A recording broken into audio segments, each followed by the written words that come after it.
Vamos a comenzar el encuentro de hoy. Antes de presentar a nuestro invitado, la red local preparó un comunicado conmemorativo por el 3 de junio. Le voy a dar el micrófono a Judith, integrante de la red local, para que lo lea. No. Bueno, buenas noches a todos y a todas. La Red Local de Violencia de Género adhiere a la próxima jornada Ni Una Menos. Estamos convencidas que la violencia contra las mujeres es un problema que involucra a toda la sociedad. Erradicarla requiere ni más ni menos que transformar la cultura, una cultura patriarcal que considera a la mujer como un objeto o como una persona moralmente inferior a los varones. En ese cambio debemos estar involucradas todas las personas.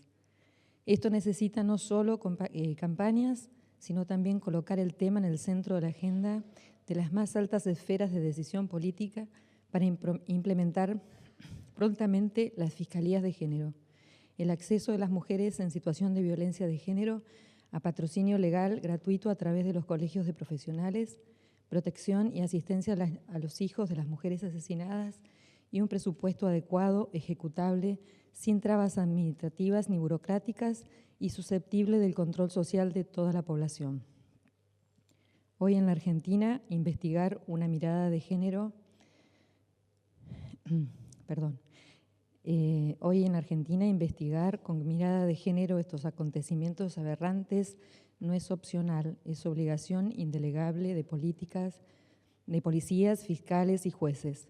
No es tarea fácil cambiar modelos históricos de discriminación, estereotipos y prejuicios de género, pero es una deuda cultural que estamos aprendiendo a afrontar cada día y aunque lleve tiempo, la terminaremos saldando con justicia, con una justicia mejor y más sensible. También expresamos el apoyo y agradecimiento a todas las mujeres que desde las instituciones del Estado, las organizaciones no gubernamentales y sociales, los partidos políticos y otras instancias de participación y trabajo realizan una invalorable labor para desmantelar la cultura patriarcal que nos enferma y nos mata. El 4 de junio, las y los esperamos en las plazas Rivadavia porque vivas nos queremos, ni una menos.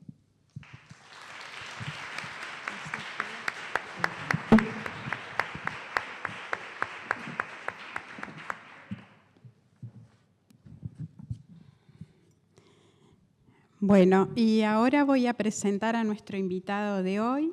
Él es Eduardo Otero Torres, antropólogo, egresado de la Universidad de los Andes de Colombia. Actualmente se desempeña como coordinador de planes y programas de la Dirección General de Políticas Integrales de Diversidad Sexual de la Secretaría de Derechos Humanos de la Nación. El tema, como habíamos descrito ya en el cronograma de la cátedra, el tema que va a desarrollar es diversidad sexual, diversidad familiar, nuevas configuraciones familiares.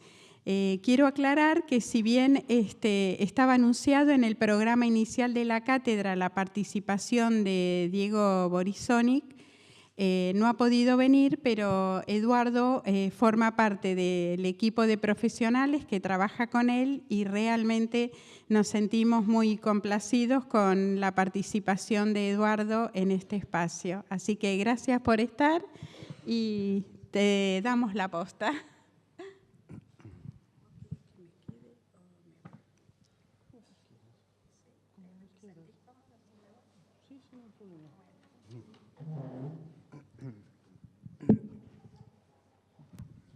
Bueno, muchas gracias, Nora. Me voy a poner de pie porque, bueno, aquí en esta esquina veo que no me ven y, bueno, me siento un poco incómodo sentado y con una charla, digamos, tan formal. Bueno, como dice Nora, en primer lugar, bueno, antes de empezar, en primer lugar le quiero agradecer a la red por la invitación, la red contra la violencia de género. Seguidamente le quiero agradecer a la Universidad Nacional del Sur por abrir este espacio y a todas y cada una de las personas que está aquí presentes. Es realmente muy emocionante viajar por las provincias y encontrar que hay tanto interés por estas temáticas de diversidad sexual. Como dice Nora, acá hay unas llaves, no sé quién son, las voy a patear en algún momento, y me hago acá que la luz me pone un poco ciego. Bueno, como dice Nora, yo trabajo en la Dirección General de Políticas Integrales de Diversidad Sexual de la Nación, para resumir, la Dirección Nacional de Diversidad Sexual, que se encarga de, digamos, cuyo objetivo es la erradicación de la discriminación por orientación sexual e identidad de género. Es decir, básicamente lo que nosotros estamos trabajando es, o el objetivo de nuestra dirección es que la dirección desaparezca, ¿sí? Porque cuando no haya más discriminación significa que, bueno, nuestro trabajo ya está hecho. No obstante, a pesar de que Argentina es un país cuya legislación es realmente de avanzada a nivel mundial, la ley de identidad de género es una ley magnífica, como no hay en ningún otro país, todavía nos hace falta trabajar desde la igualdad legal, probablemente repita esto constantemente en la charla, a la igualdad real. ¿Sí? En el comunicado se hablaba mucho del tema del cambio cultural. Argentina, al ser un país que hace parte del Sistema Internacional de Derechos Humanos, claramente los derechos de la población LGBTIQ están resguardados, al igual que los derechos de las mujeres, al igual que los derechos, digamos, de todas las personas. No obstante, todavía encontramos a lo largo y ancho del país casos de discriminación, casos, diferentes tipos de violencias. Podemos hablar de que vamos desde los asesinatos de mujeres trans, los travesticidios, los femicidios trans o transfemicidios, como se les denomina, hasta casos más simples de discriminación en las escuelas, en bares, en boliches, etcétera, etcétera. Entonces, básicamente, el trabajo que nosotros estamos realizando tiene que ver con esto, con promover los derechos en búsqueda del cambio cultural. Asimismo, nuestra dirección tiene como objetivo la articulación de las políticas nacionales, tanto a nivel de, digamos, interministerial como federal. Sí, en ese sentido estamos trabajando con las provincias y los municipios, hemos venido trabajando con el área de género del municipio muy bien, hay un trabajo muy interesante, pero como decimos, falta bastante. Bueno, ¿cuál es el tema que nos convoca hoy? Como decimos, básicamente es familias diversas, diversas familias, diversidad sexual y derechos humanos. En primer lugar, un poco quiero hacer una pregunta a partir de, digamos, de lo escuché de la presentación, porque se habla de nuevas configuraciones familiares. La pregunta es, ¿son nuevas? ¿No? ¿Sí o no? Bueno, les voy a pedir tal vez que participemos un poco más, me siento como un bicho raro aquí encima, aquí arriba, las veo muy lejos, pero son mayoría, así que vamos a tratarlas en femenino. No, ¿por qué? Son preexistentes las configuraciones familiares de las cuales estamos hablando, es decir, las familias o lo que conocemos como familias diversas ya existían previamente a la ley. No sé si las personas más grandes, los más jóvenes tal vez no se acuerden cuando se dio la gran discusión de la ley de matrimonio igualitario en el 2010 acá en Argentina. Algunas de las cuestiones que se venían planteando es que las familias diversas o lo que llamamos familias diversas ya existían. Lo que no gozaban era de los derechos, ¿sí? Y por eso la gran lucha que se da en Argentina, que sirvió de modelo para el resto de Latinoamérica y otros países del mundo, fue la de equiparar los derechos, ¿sí? De igualar los derechos que ya gozaban las parejas heterosexuales, heterocisexuales. Después les voy a explicar un poco qué significa la cisexualidad y la heterocisexualidad. Bueno, la primera pregunta que vamos, perdón, le doy vuelta a esto. Ay, algo hice.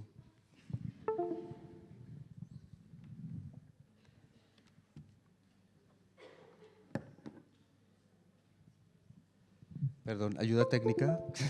Sí. Ya.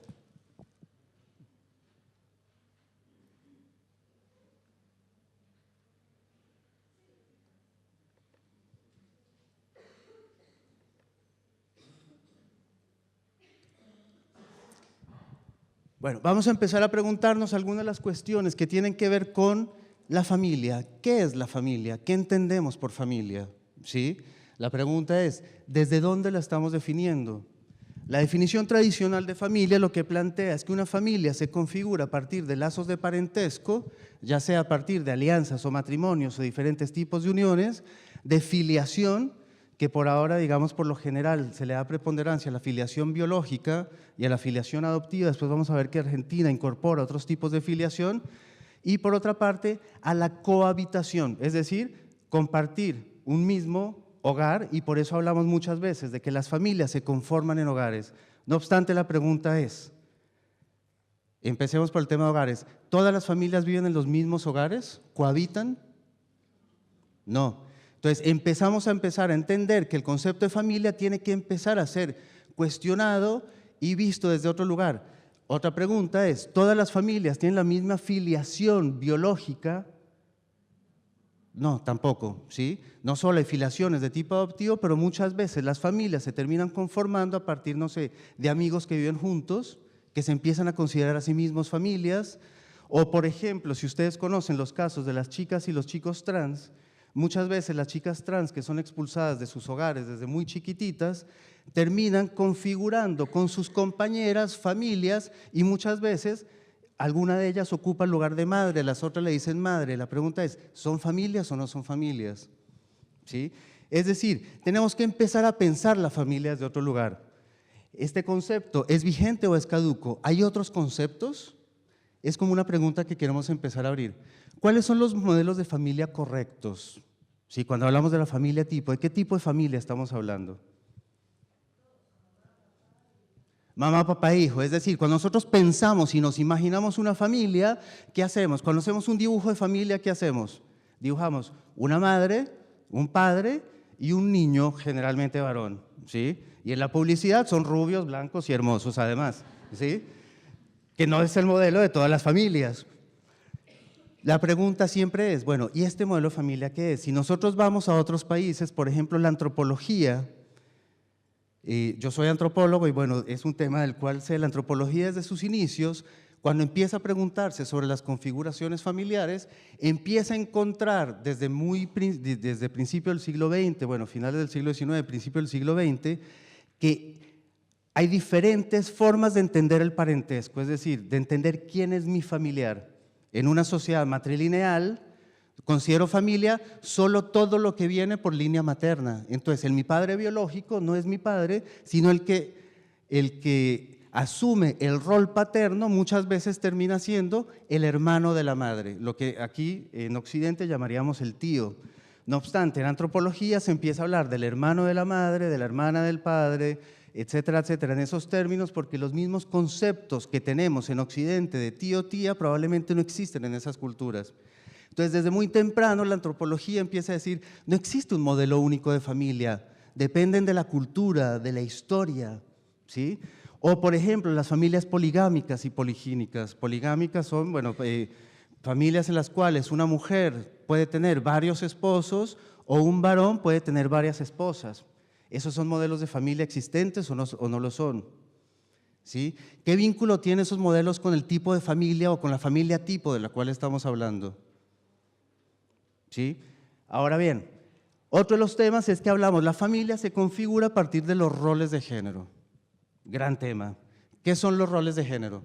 Los roles de género, por lo general, están determinados a partir de la división sexual del trabajo, digamos tradicionalmente, donde el varón se hace cargo de las tareas de producción y las mujeres se hacen cargo de las tareas de reproducción, es decir, del cuidado de los hijos, del hogar, de las tareas del hogar, etcétera, etcétera, etcétera. Una de las preguntas que hay que hacerse, tal vez los cambios en las familias y en nuestra manera de verlo no tiene que ver con los sostenidos que están los roles en nuestra sociedad.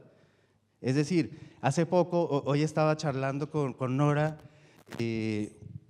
hablando de una experiencia que tuve que me hizo sentir bastante avergonzado, hablando con una amiga que tuvo una nena hace poco y bueno, salimos a tomarnos una cerveza.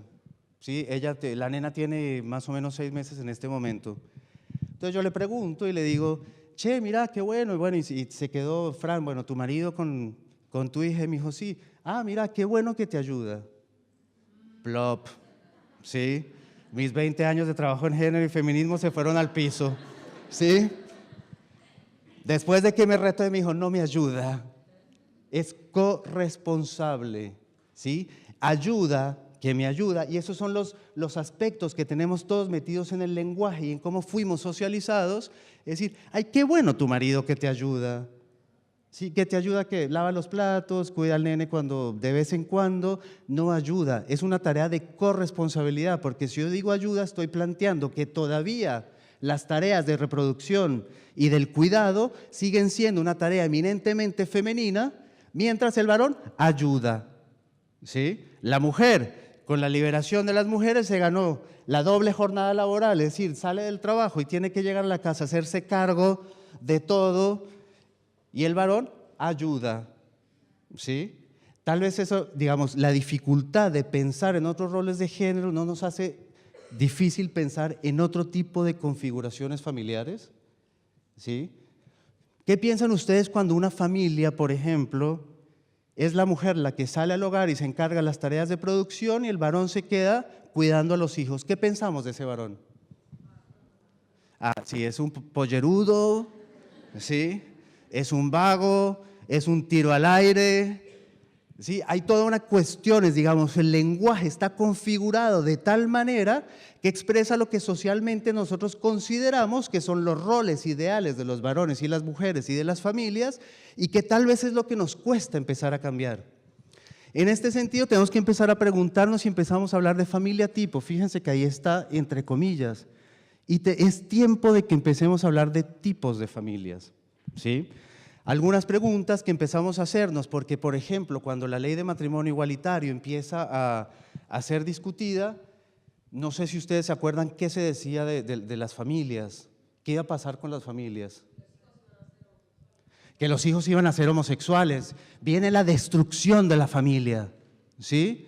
Vamos a destruir la familia si legalizamos el matrimonio igualitario. Se legalizó y ¿qué pasó? Nada, las familias siguieron existiendo tal como seguían existiendo antes, ¿sí? O no sé si ustedes se acuerdan, bueno, algunas de las personas probablemente no, o si no que lo han leído, yo no vivía acá, pero me he enterado y me ha llamado mucho la atención. ¿Qué pasó en Argentina en los 80 cuando se discutió la ley de divorcio? Fue supremamente polémico, ¿sí? Y se decía lo mismo, que se iba a destruir la familia. ¿Qué pasó? La familia como estructura sigue existiendo, se ha modificado, claramente. Si uno mira los datos estadísticos a nivel mundial y a nivel local, la familia se ha venido modificando, la familia que llamamos tipo, el número de hijos se viene reduciendo considerablemente, la situación conyugal ha cambiado, mientras en el 90, en el censo del 91, la mayor configuración familiar tenía que ver con familias casadas. Hoy en día, las familias que están en uniones convivenciales están creciendo exponencialmente en términos estadísticos.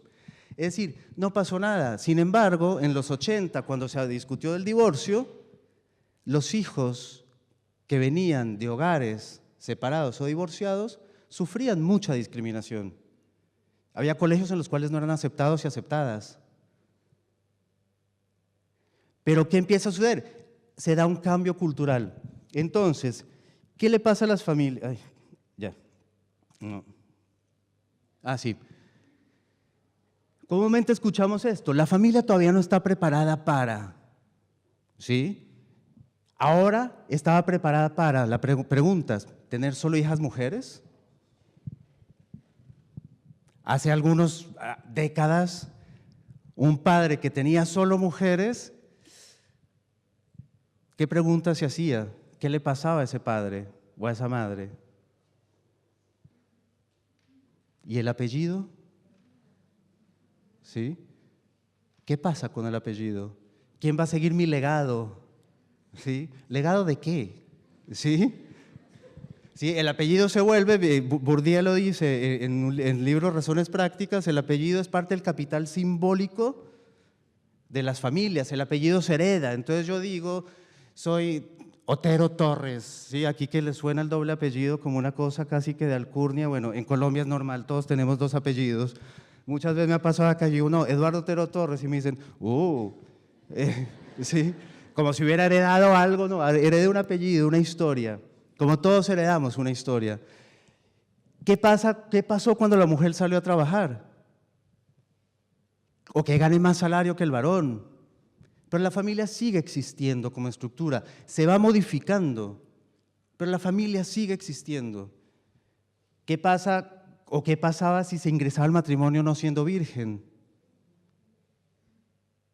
Preguntémonos qué pasa hoy si ingresa al matrimonio siendo virgen.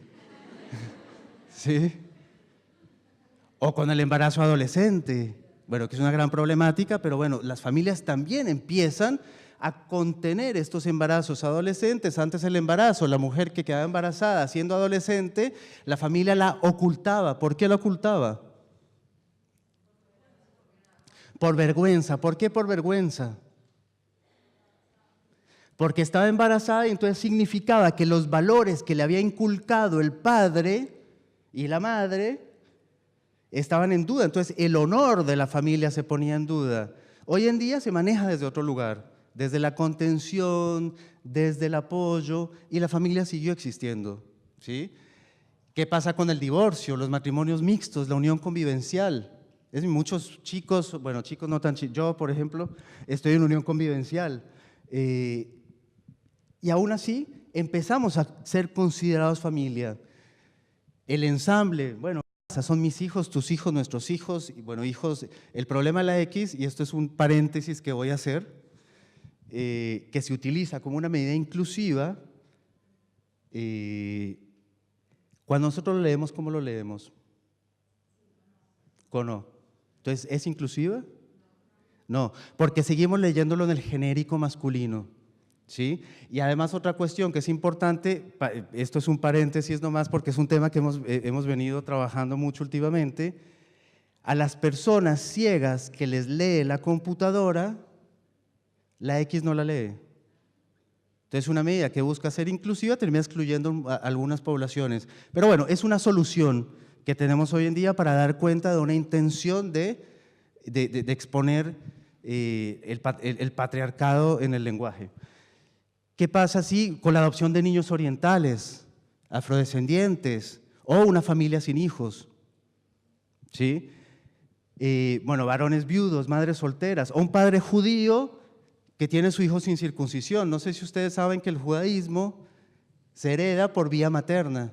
Entonces, un padre judío que se casa con una mujer no judía, su hijo no hereda su religión. Preparada. ¿Cuándo estuvo preparada y para qué? ¿De qué familias hablamos? Esas son preguntas que nos tenemos que empezar a hacer. Sin embargo, a pesar de todo esto, la familia como una estructura social, no quiero decir el núcleo básico de la sociedad, porque me parece que eso es, digamos, es esencializar la familia, darle un lugar preponderante, pero la familia siguió existiendo. O sea, la familia es una configuración social que ha acompañado los diferentes momentos históricos y que se ha ido transformando. Es decir, la familia tipo de la que hablamos es una familia que no existe hace muchos años. Perdón, me corrijo, que existe hace pocos años más bien, ¿sí? Fíjense esa imagen que me decían al principio. ¿Qué pensamos la familia tipo? Papá, mamá e hijos. O hijo, por lo general. Mi abuela tenía 12 hermanos. Entra dentro de esa figura de papá, mamá e hijo, ¿no? ¿Qué pasa si vemos hoy una familia de 12 hijos? Bueno, yo primero pregunto, ¿cómo hace para mantenerlos? ¿Sí? Es como la primera pregunta. Pero era una configuración familiar común hace algunas décadas, ¿sí? Entonces, lo que tenemos que empezar a pensar, bueno, es ¿qué entendemos por familia? ¿Cómo la estamos entendiendo? ¿Cómo la estamos entendiendo? Estos son unas categorizaciones que utiliza INDEC. Últimamente estoy trabajando mucho con INDEC, entonces estoy muy influido por ellos y ellas, de cómo miden el tipo de hogar en el censo, ¿sí? Miren todas estas categorías. Entonces, hay hogares unipersonales, multipersonal familiar, nuclear completo, que es una pareja sola o una pareja con hijos, nuclear incompleto, hogar extendido, bueno, hogares compuestos y hogares multipersonales no familiares.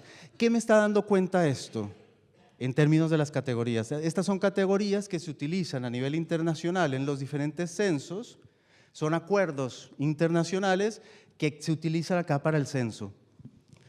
Cuando se hace el estudio del censo 2010, estamos prontos a hacer el próximo censo, una de las cosas que se empieza a encontrar es que mientras los hogares unipersonales están en aumento, ¿sí?, el hogar nuclear completo, que es el que nosotros planteábamos en un principio, lo que llamamos familia tipo, empieza a reducirse levemente y todas las otras configuraciones empiezan a crecer. Es decir, hay toda una modificación de las pautas culturales que nos están diciendo los hogares cambian. No obstante, ¿se acuerdan que yo les preguntaba, ¿todas las personas tienen que vivir en un mismo hogar para considerarse familia? No. Entonces, ¿ahí cuál sería el error? Que yo estoy haciendo una tipología de la familia a partir del hogar. ¿Sí? Después, digamos, esa es como la primera pregunta que me tengo que hacer. ¿Es el hogar lo que define la familia? No sé qué es lo que define la familia. Lo que define la familia son vínculos, lazos, etcétera, etcétera. Ahora bien, en el cuadro 10, que es, creo que no alcanzan a leer, que no sé si ustedes saben, la primera vez que se mide en Argentina el número de parejas del mismo sexo fue en el último censo en 2010. Fue muy interesante la práctica, digamos, de lo que sucedió en ese momento, porque cuando se empieza a incorporar la pregunta, saltó que cuando una persona antes manifestaba que su cónyuge era una persona del mismo sexo, el sistema marcaba error e invalidaba la encuesta. Entonces se tuvo que hacer una modificación en todo el sistema para poder empezar a validar esta encuesta. No obstante, cuando se hace el censo, se encuentra que hay 24.228 familias compuestas por personas del mismo sexo, dice, de las cuales, ¿dónde está? Con hijos son, ¿cuántas eran? Son cerca de 4.000, ¿sí? Son cerca de 4.000. El dato no importa en realidad porque en ese momento se sabe y se dice que es un subregistro. No obstante, es importante porque es la primera vez que se empieza a medir. Ahora bien, quiero llamar la atención sobre algo. Cuando se hace esta medición y se hace toda esta categorización inmensa de hogares, ¿cuál sería la familia diversa?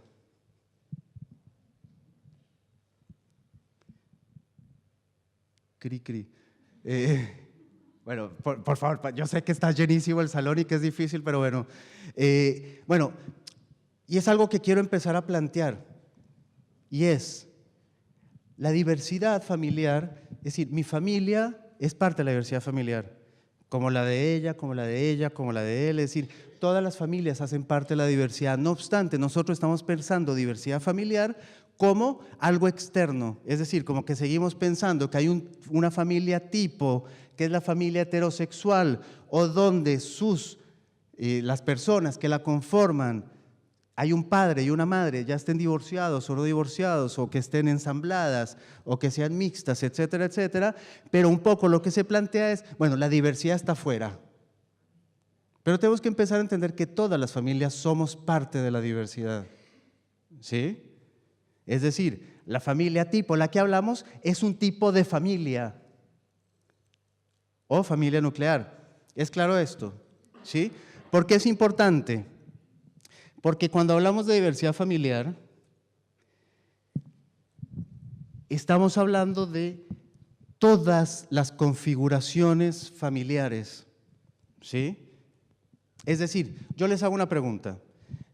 En el cuadro anterior decía, hogar nuclear completo. Es rarísima todas las categorizaciones, ¿no? Supuestamente son hogares conformados por un padre, una madre e hijos e hijas o hijas. Ahora bien, ¿qué orientación sexual tendrían los padres de las familias nucleares? heterosexuales. Ok. ¿Son personas trans? Podrían serlo. ¿Sí? Les pregunto porque no sé si estén muy al tanto de, ¿saben la diferencia entre trans y cis? No. Ok. Lo retomo en un ratito, entonces voy a la definición. La definición nos dice lo siguiente: la diversidad familiar se refiere al conjunto de conformaciones familiares existentes, es decir, a todas las posibles configuraciones familiares. Y estas dependen de la historia, lo social y lo cultural, es decir, como les decía, se transforman culturalmente, dependen de la historia, se transforman históricamente, dependen de la cultura. En una cultura, alguien que yo considero que es mi familiar, probablemente en otra no lo es. ¿Sí? En una familia matrilineal, por ejemplo, los primos, lo que llamo en Occidente primos por el lado materno, por el lado paterno, no serían mis primos, son de otra familia. Es raro, ¿no?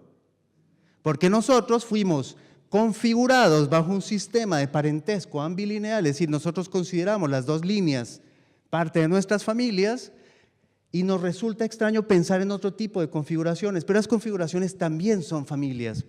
Y entonces, se refiere a las siguientes configuraciones familiares: nuclear, heterosexual u homoparental, que puede ser conformada, las homoparentales, llamamos familias homomaternales o comaternales con dos madres, u homopaternales, parentales o copaternales, que son dos padres. Hay familias monoparentales, madre soltera o padre soltero, poligámicas, que pueden ser poligínicas, un varón con varias mujeres, poliándricas, una mujer con varios varones, ensamblada, adoptiva, de acogida, parejas sin hijos, cohabitantes, etcétera. Es decir, cuando hablamos de diversidad familiar hay una posibilidad tan amplia que es muy difícil pensarla, pero lo que tenemos que pensar son todas las posibles configuraciones. Es decir, la diversidad no es algo que está afuera y está externo, la diversidad está en todos nosotros.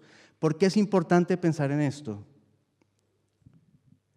Porque siempre planteamos que hay algo que es lo normal y lo otro es lo diverso. Y tenemos que empezar a romper ese esquema. No existe lo normal. ¿Qué es lo normal?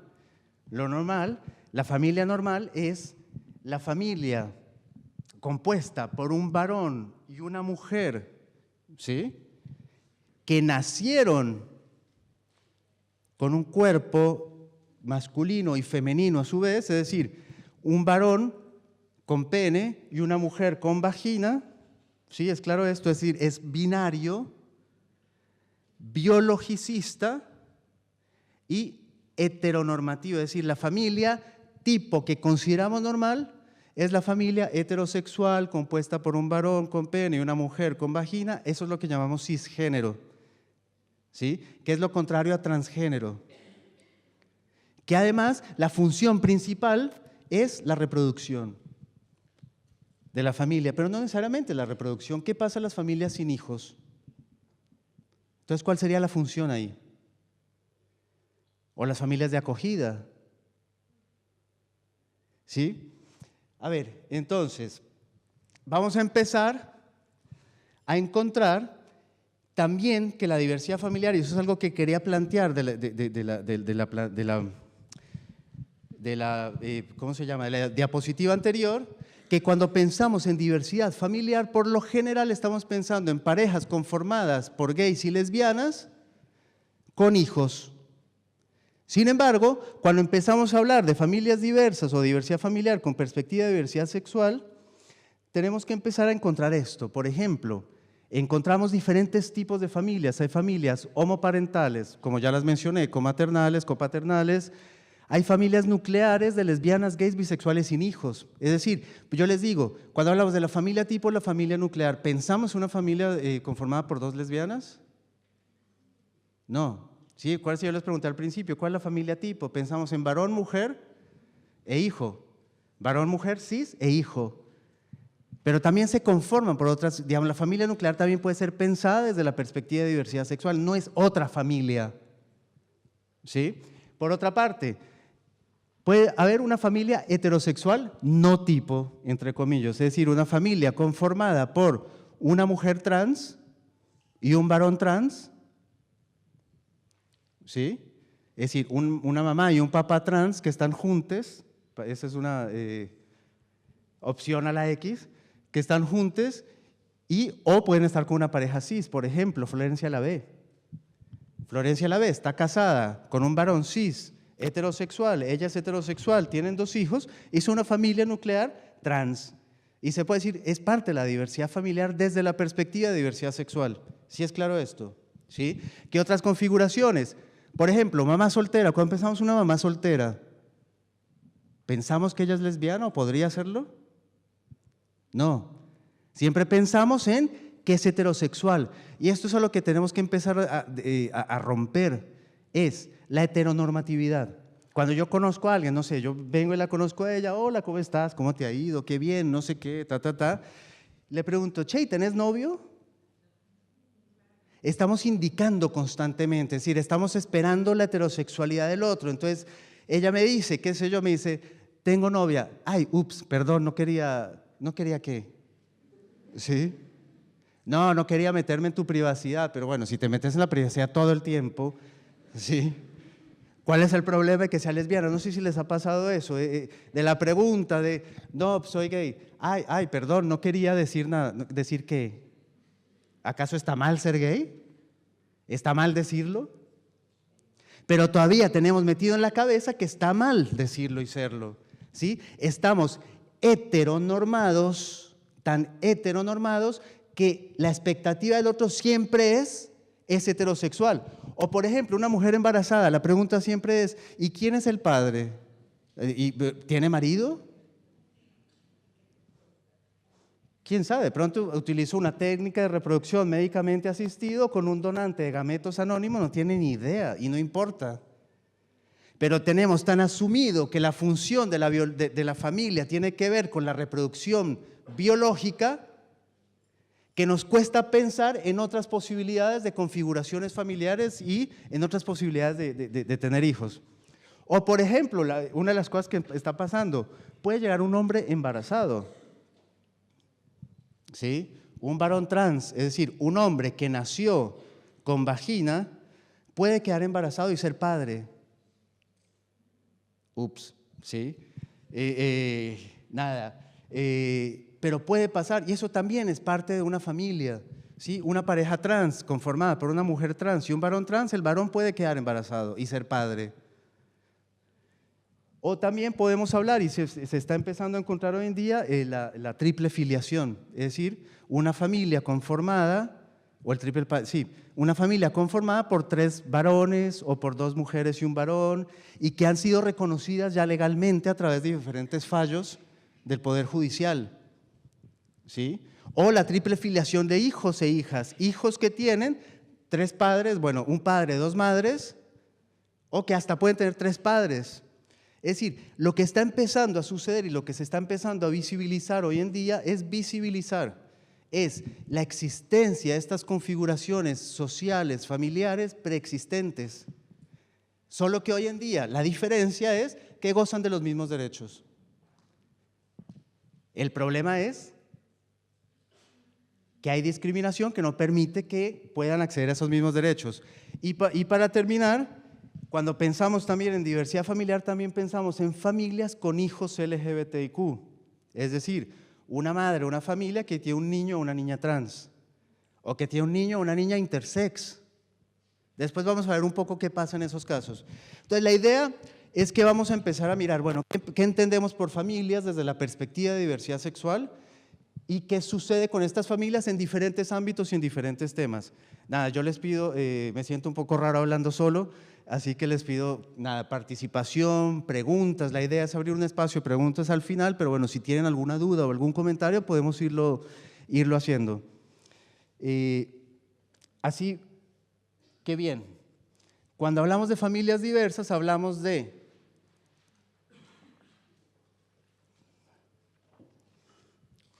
familias que están atravesadas o en las cuales alguno de sus miembros es una persona lesbiana, gay, bisexual, trans, intersexo, queer, al menos una o 2 o varias, eso no importa. Pero es decir, lo que tenemos que empezar a considerar es que dentro de todas las diferentes configuraciones familiares existentes, dentro de todos esos hogares que explica INDEC, están atravesadas por diversidad familiar desde la perspectiva de diversidad sexual y no son algo aparte. Sí es claro esto, ¿no? No es algo aparte, porque siempre decimos la diversidad familiar como si fuese algo externo. Como les decía, todos somos parte de la diversidad. Y estas familias son diversidad. Podríamos hablar hoy en día, por ejemplo, de la diversidad familiar desde la perspectiva religiosa. O podemos hablar de la diversidad familiar desde la perspectiva, no sé, cultural. ¿Qué pasa con las familias de los migrantes? Bueno, no sé si se han dado cuenta, soy migrante. ¿Sí? No sé si se han dado cuenta, casi no tengo tonada, a pesar de que vivo aquí hace 10 años. Entonces, es importante empezar a hablar de esto, ¿por qué?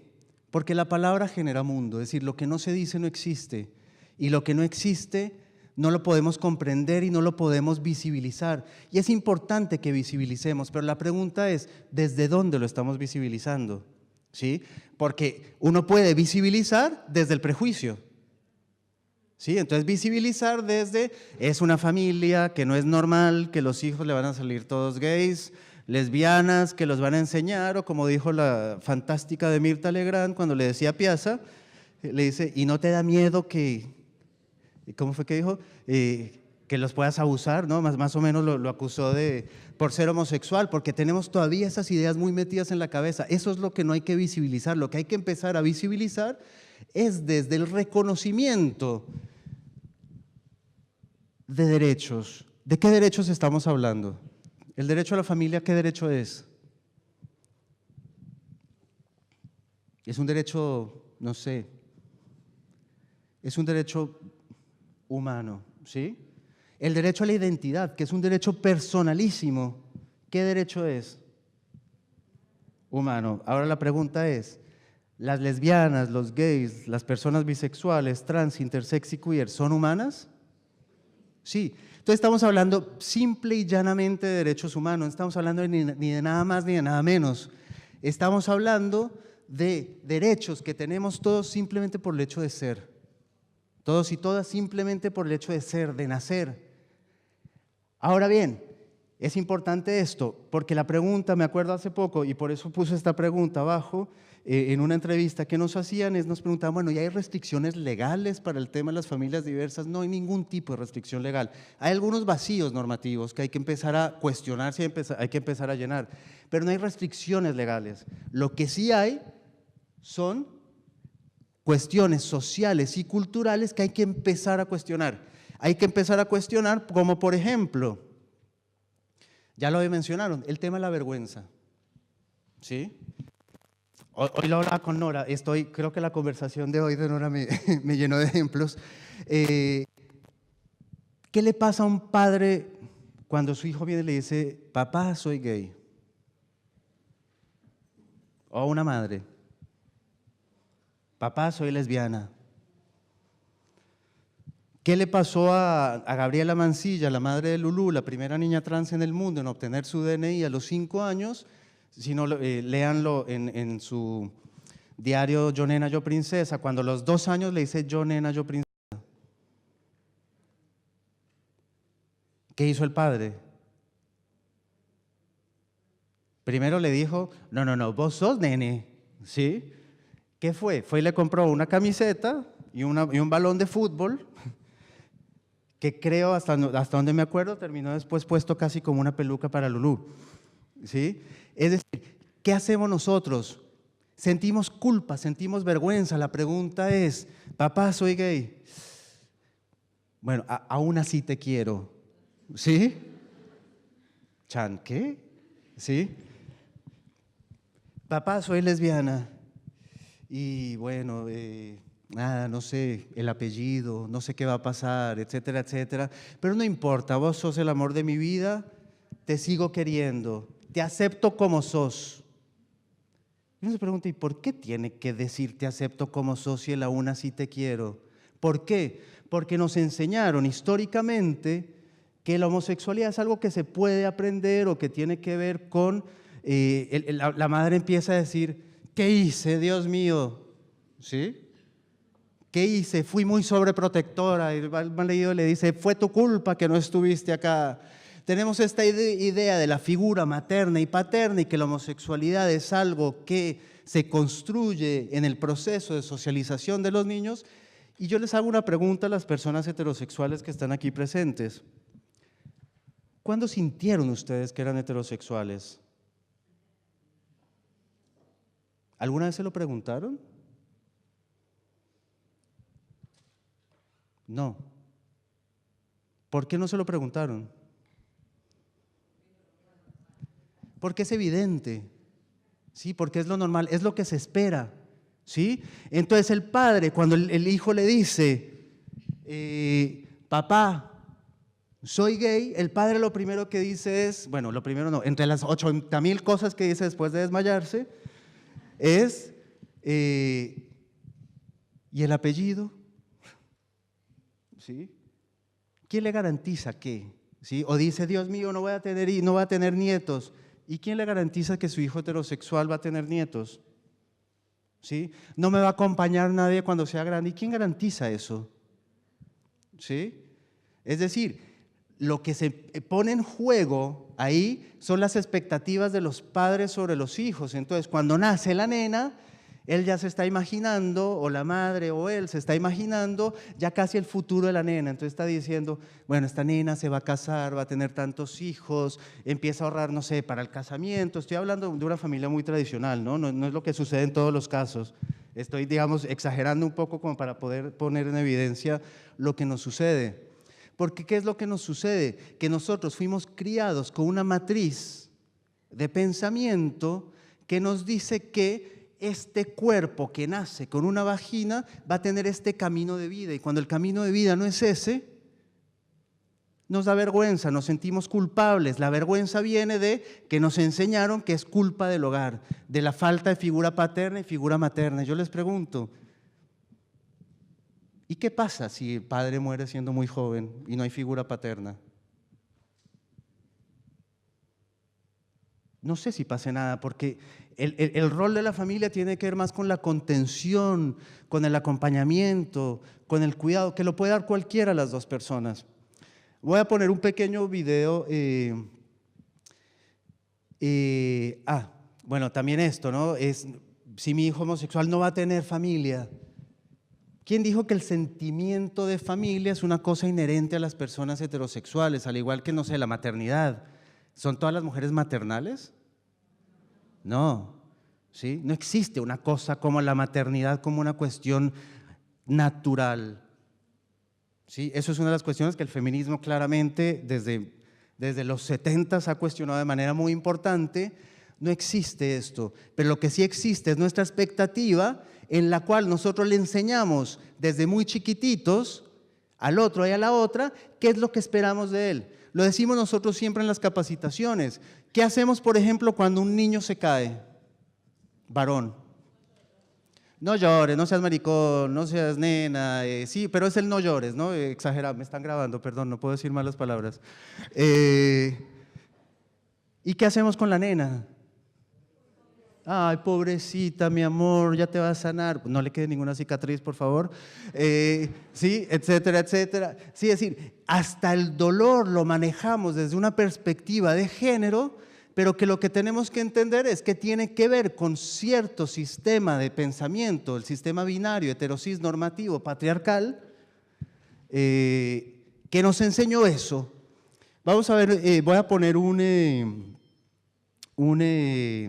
¿cómo se dice? Un video que es un comercial, lamento mucho, pero es un comercial que está genial. Si ya lo vieron, igual le aplaudan todas las cosas, digan que está fantástico, que habla un poco de esto.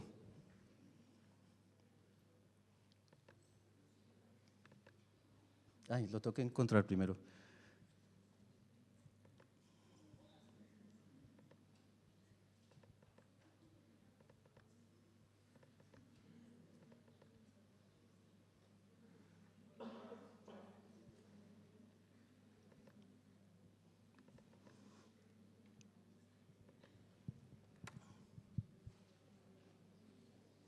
Ay, perdón.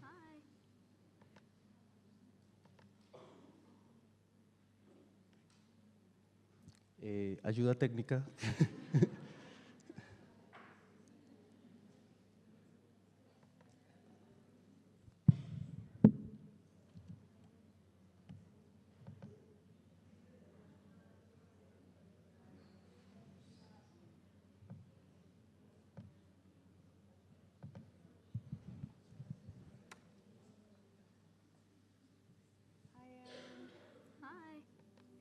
Okay, so I'm going to just give you some actions to do. I just do the first thing that comes to mind. Show me what it looks like to run like a girl. My hair. Oh my God. Show me what it looks like to fight like a girl. Now throw like a girl. Aw. My name is Dakota, and I'm 10 years old. Show me what it looks like to run like a girl. Throw like a girl. Fight like a girl. What does it mean to you when I say run like a girl? It means run fast as you can. So do you think you just insulted your sister? No. I mean, yeah, insulted girls, but not my sister. Is like a girl a good thing? Actually, I don't know if it's a bad thing or a good thing. It sounds like a bad thing. It sounds like you're trying to humiliate someone. So when they're in that vulnerable time between 10 and 12, how do you think it affects them when somebody uses like a girl as an insult? I think it definitely drops their self-confidence and really puts them down, because during that time they're already trying to figure themselves out, and when somebody says you hit like a girl, it's like, well, what does that mean? Because they think they're a strong person. It's kind of like telling them that they're weak and they're not as good as them. And what advice do you have to young girls who are told they run like a girl, kick like a girl, hit like a girl, swing like a girl? Keep doing it, because it's working. If somebody else says that running like a girl or kicking like a girl or shooting like a girl is something that you shouldn't be doing, that's their problem. Because if you're still scoring and you're still getting to the ball on time and you're still being first, you're doing it right. Doesn't matter what they say. I mean, yes, I kick like a girl and I swim like a girl and I walk like a girl and I wake up in the morning like a girl because I am a girl. And that is not something that I should be ashamed of. So I'm going to do it anyway. That's what they should do. If I asked you to run like a girl now, would you do it differently? I would run like myself. Would you like a chance to redo it? Yeah.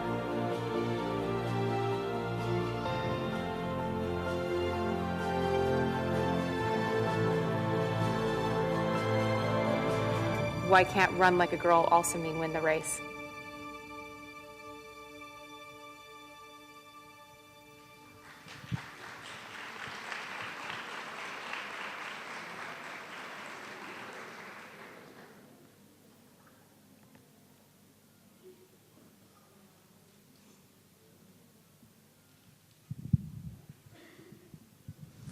Bueno, ¿qué piensan de este comercial? De toallas higiénicas, además. Sí, está genial. ¿Qué piensan?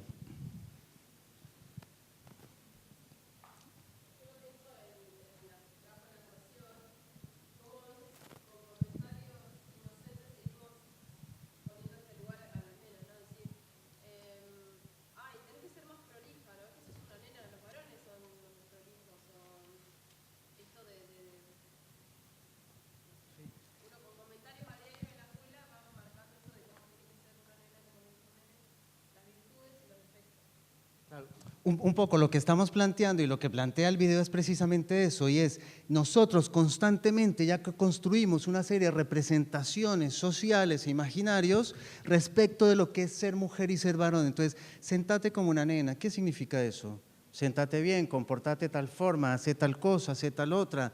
Y en las expectativas que tenemos de uno y otro, que era lo que yo les mencionaba en un principio, estamos constantemente configurando, diría Judith Butler, vigilando, ¿no? Viene la vigilancia del género a decir constantemente esto está bien, esto está mal. ¿Sí? ¿Y qué pasa cuando no haces lo que está bien? Viene eso, es sé más prolija, como todas las nenas deben ser. ¿Por qué, digamos, y la pregunta que le hacen ahí, por ejemplo, al nene, ¿no crees que insultaste a las niñas, a tu hermana? A ver, constantemente, y le cuesta trabajo pensarlo, ¿no? Lo dice, bueno, sí, la verdad sí, bueno, pero no a mi hermana, ¿sí? ¿Por qué? Bueno, ¿es neurótico el nene o qué? ¿Sí? ¿Por qué esa duda que puede tener el nene? Sí, hasta en el deporte. Es más, aquí en Argentina creo que todavía el vóley sigue siendo para las nenas y el fútbol para los varones. ¿Sí? Es decir, encasillamos en todo constantemente. El género es como la matriz de pensamiento. ¿Sí? El género, pero no me refiero al género en sí mismo, me refiero al sistema patriarcal, binario heterocisnormativo, en el cual hay unas expectativas que siempre tenemos en el otro y en el cual si no se comporta de esa manera, ¿qué viene? Viene o la corrección cuando es chico, o el rechazo, o la risa, o la discriminación, aún la violencia. Y eso es un poco lo que hay que empezar a pensar, porque además en esta violencia lo que estamos planteando es que hay una subordinación, y tal vez lo que les estoy diciendo es absolutamente evidente, y ya se ha dicho hasta el cansancio, pero hay una subordinación no solo de las mujeres, sino otro tipo de poblaciones, que son las poblaciones no normales. Sin embargo, no existe lo normal. ¿Qué es lo normal? ¿Sí? ¿Cuál es la familia normal? Si nos vamos a principios del siglo XX, ¿qué era la familia normal en Argentina? ¿Sí? ¿Qué era ser mujer a principios del siglo XX en Argentina? Ni siquiera eran ciudadanas. Sí, empecemos por ahí. Hoy en día, gracias a todo el movimiento, las mujeres están consideradas en pie de igualdad, tal como debe ser. Sí, pero este sistema de subordinación no solo subordina a las mujeres, sino también a otros hombres y otras mujeres que no responden con el ideal de varón y el ideal, bueno, de mujer, pero sobre todo el ideal de varón, hombre blanco, heterosexual. Entonces, si salís de eso, estás en el horno. ¿Sí? Si sos negro, gay, bueno, peor, ¿sí? Jodido, le falta tener discapacidad, mejor dicho. Entonces, es un sistema que constantemente está configurando cuerpos, está configurando relaciones, está configurando vínculos y está configurando familias, dejando otras familias por detrás. Y, por ejemplo, generando discursos como el último, familia homoparental. Siempre ponemos el foco en los niños, ¿no? Está como la esposa del reverendo Alegría en Los Simpson. Sí, ¿cómo es que dice? Bueno, ¿quién cuida a los niños? Siempre decimos, ¿no? La mayor carga de responsabilidad es de madres y padres, lo decíamos en un principio. ¿Qué va a pasar con el nene criado por dos padres homosexuales? Chicos, les digo, la homosexualidad no se enseña ni se aprende, sino en este mundo de familias heterosexuales hay un montón de gente que aprendió muy mal. ¿Sí? Si se enseñara y se aprendiera, no existirían hombres y mujeres homosexuales o bisexuales o pansexuales, como hablamos hoy, y otras identidades y otras orientaciones sexuales. No existirían mujeres y varones trans, porque lo que nos enseñaron es otra cosa. Comportate como niña, comportate como niño, sé esto, sé lo otro. Pero resulta que la orientación sexual e identidad de género se sienten. No es una elección.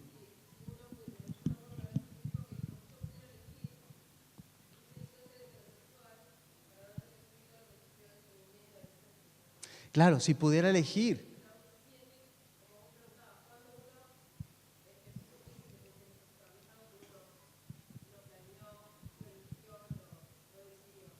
Pero no te lo preguntas. Por ejemplo, si vos le preguntas a un hombre, a un hombre gay, a una lesbiana o bueno, a una persona bisexual, muy probablemente tenga muy claro más o menos cuándo lo sintió, porque en ese momento que lo sintió probablemente vino la culpa de hay algo mal en mí.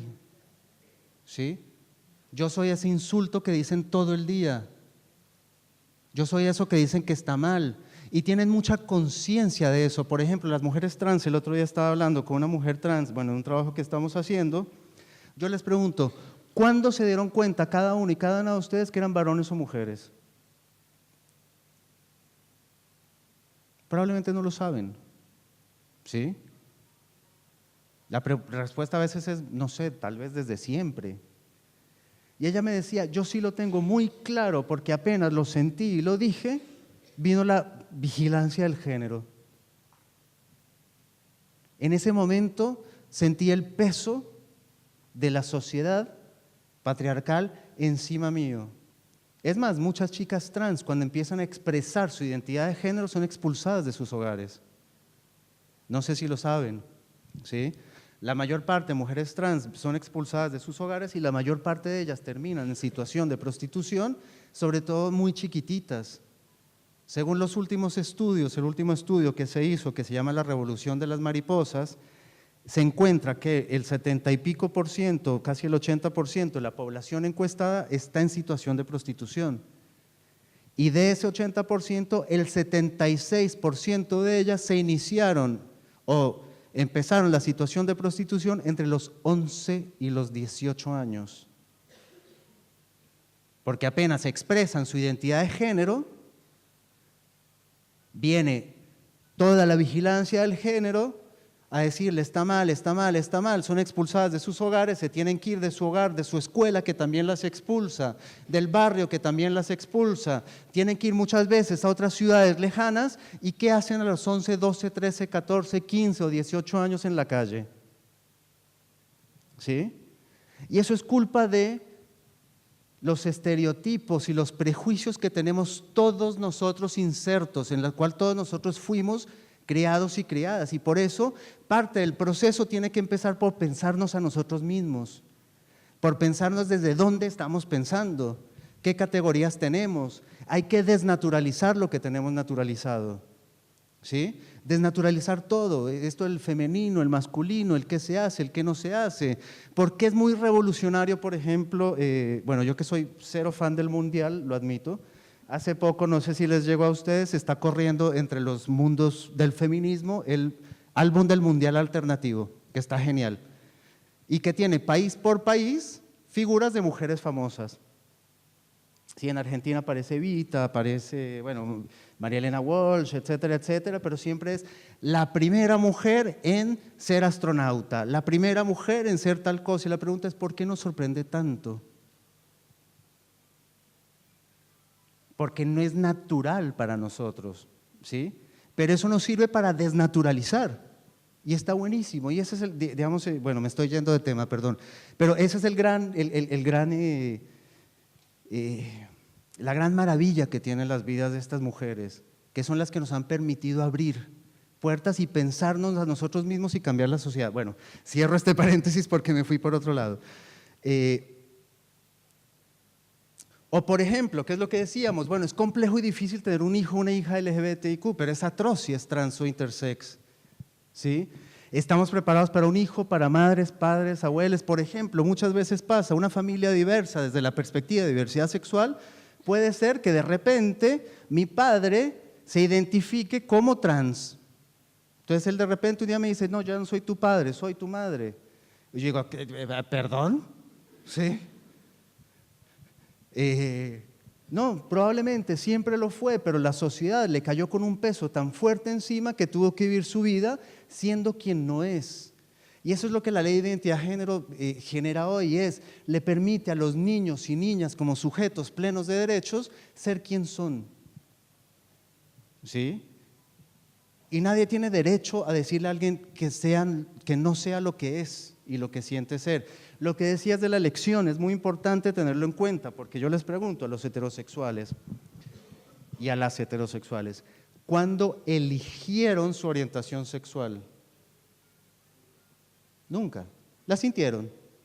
¿Elegir qué significa? Se sentaron un día a decir, bueno, a ver,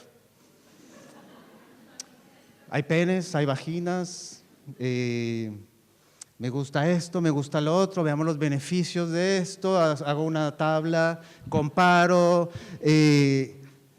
bueno, estoy exagerando un poco, ¿no? Pero ¿se elige? No, se siente.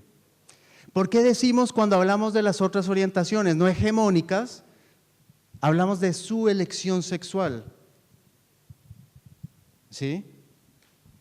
O sea, no sé si, creo que me hablabas de un amigo, pero es decir, si yo sigo insistiendo en la idea de la elección, le digo, bueno, además elegiste lo peor.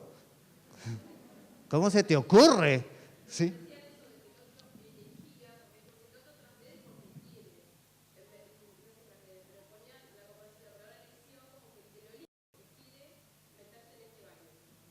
Sí.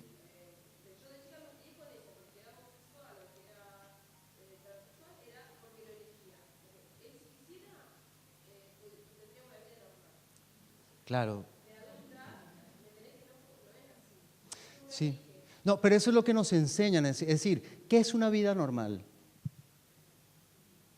Sí, digamos, una pregunta que nos tenemos que hacer. ¿Y ustedes creen que una persona trans, por ejemplo, con la esperanza de vida de 35 años, elige eso? Lo siente tan fuerte que no puede vivir siendo quien no es. Entonces tenemos que empezar a cambiar el lenguaje, es algo que se siente. Lo que elegimos es la forma en la que lo vivimos. Uno elige cómo vive su orientación sexual, uno elige si vive abiertamente o cerradamente, uno elige si se lo cuenta, no sé, lo habla, no lo habla, elige si vives en pareja, si no vives en pareja. Es decir, hay otro tipo de espacios en los cuales puedes tomar decisiones, pero en lo que se siente no. Ahora bien, bueno, hablando de esto de los juguetes, es decir, por ejemplo, y es lo que yo planteaba, ¿qué pasa si un nene me pide una muñeca? Hoy en día está cambiando eso, ¿no? Sí, pero por ejemplo el otro día hablaba con un amigo que me decía, bueno, no, mi hijo me pidió una cocinita y yo fui y le compré una cocinita verde. Cuidado con el rosa. ¿Sí? Es decir, estoy súper abierto, pero bueno, cuidado. ¿Sí? O volviendo al tema de ¿qué pasa si se expresa femeninamente? ¿Dónde comienza la vergüenza? Es decir, la vergüenza de qué empieza, la familia siente vergüenza. Y es un poco, nos enseñaron esto, es decir, la madre que probablemente está con sus amigas sentada tomando un café y sus amigas hablan de sus hijos y de lo maravillosos que son, no sé qué, y ella se queda calladita, capaz que tiene una hija lesbiana que hace 10 años está en pareja y está esperando un nene o nena, pero le da vergüenza decirlo. ¿Y por qué tiene que darle vergüenza? Es la pregunta. ¿Sí? No debería hacerlo. O muchas veces, no sé si ustedes lo saben, muchas de estas personas tienen que emigrar por el hecho de que no pueden vivir en sus ciudades, por el acoso que viven constantemente. Entonces, de repente, el hijo de fulanita es muy exitoso. Él vive en Buenos Aires porque es un gran profesional y trabaja tanto que no se ha casado.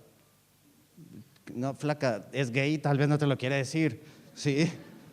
Es decir, esas son las cuestiones que tenemos que empezar a pensarnos y empezar a modificar. Sí. Sí. Sí. Es decir, sí, también. Claro, la vergüenza pasa por muchos lugares, sí, hace muchos años ya no pasa tanto, pero la mujer que no podía tener hijos, o por ejemplo las familias que había casos de infertilidad, primero, la culpa es de la mujer, ¿sí? Y la mujer que no podía tener hijos lo vivía dramáticamente, porque el papel al cual supuestamente y el rol al cual supuestamente estaba siendo asignada no lo estaba cumpliendo, pero la maternidad no es un destino y eso lo ha luchado el feminismo claramente.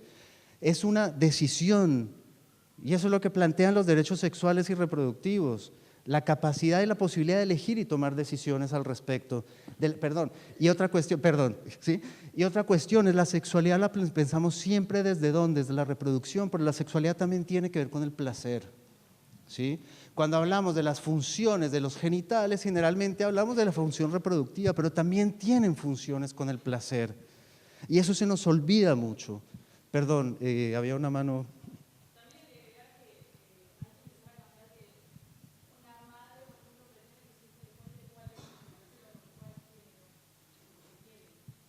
Sí.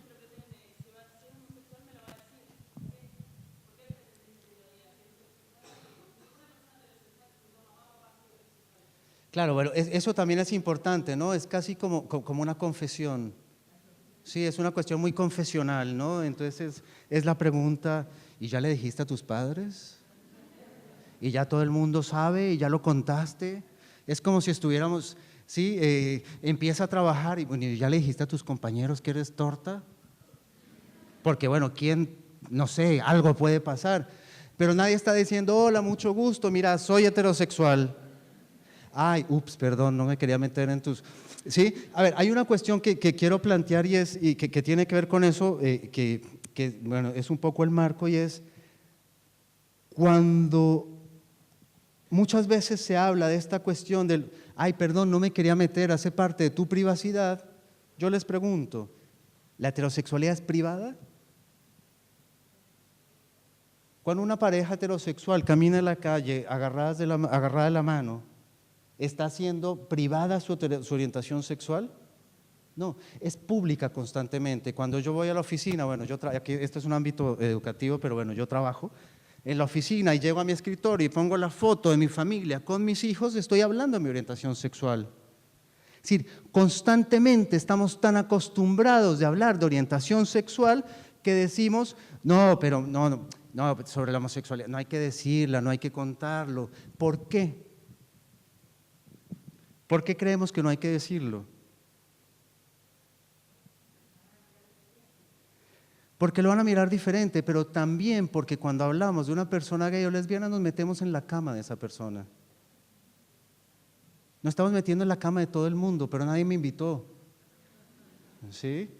El padre que su hijo, bueno, borren esto, que su hijo le dice, papá, soy gay, normalmente que no sea pasivo, por favor. ¿Sí? ¿Por qué? Lo piensan, lo ha pasado. Un amigo, el padre, le preguntó un día, ¿y vos qué rol tenés en la cama? Y él casi se muere, salió corriendo.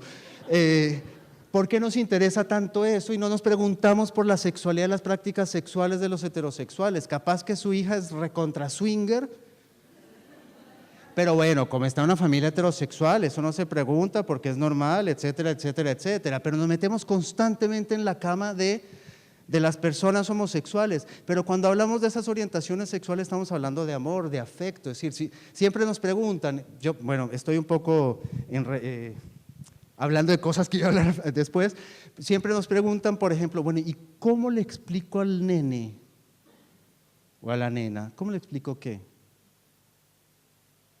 ¿Sí? ¿O acaso cuando pregunta si, no sé, el tío está con una chica de pareja, te pregunta, ¿y son pareja? Vos le decís, sí, tienen prácticas sexuales, coitales, en las cuales él le introduce el pene. ¿O acaso decimos eso? Dijimos, no, le gusta, se quieren, etcétera, etcétera, etcétera.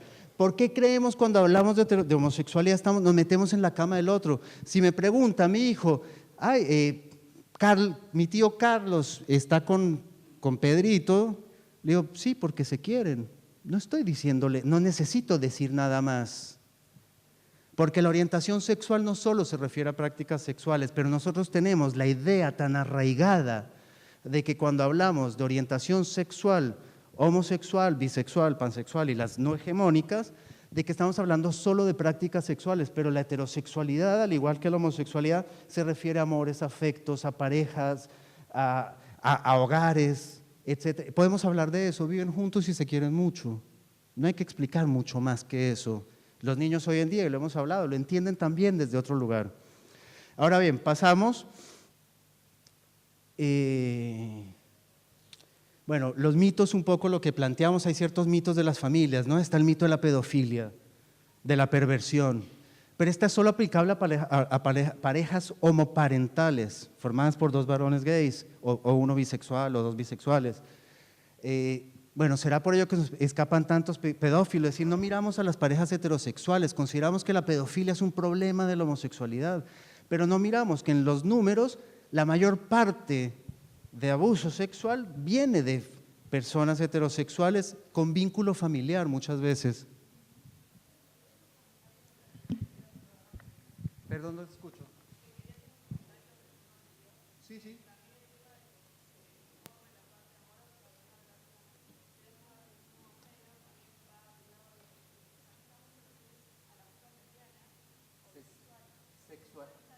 Sexualiza, sí, sí. Claro, pero es un fetiche heterosexual que no es el de las lesbianas. Sí, las lesbianas no quieren estar con un varón. Sí, sí, porque además tenemos también todas esas percepciones, porque estamos centrados en la práctica sexual, pero desde la perspectiva de la heterosexualidad. Y resulta que el deseo es diferente. ¿Sí?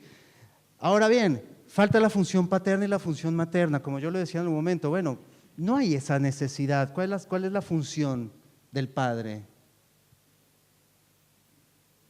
Un padre también puede hacerse cargo del cuidado, y debería. ¿Sí? Hablamos de corresponsabilidad, chicos, no se les olvide. Pero bueno, siguiendo ahora sí a las temáticas, vamos a empezar a hablar ya de los temas. No sé si tengo mucho tiempo. Bueno, tengo muy poco tiempo, así que voy a ir muy rápidamente. Cuando hablamos de matrimonio, la ley de matrimonio, como decimos siempre, es una ley súper aburrida.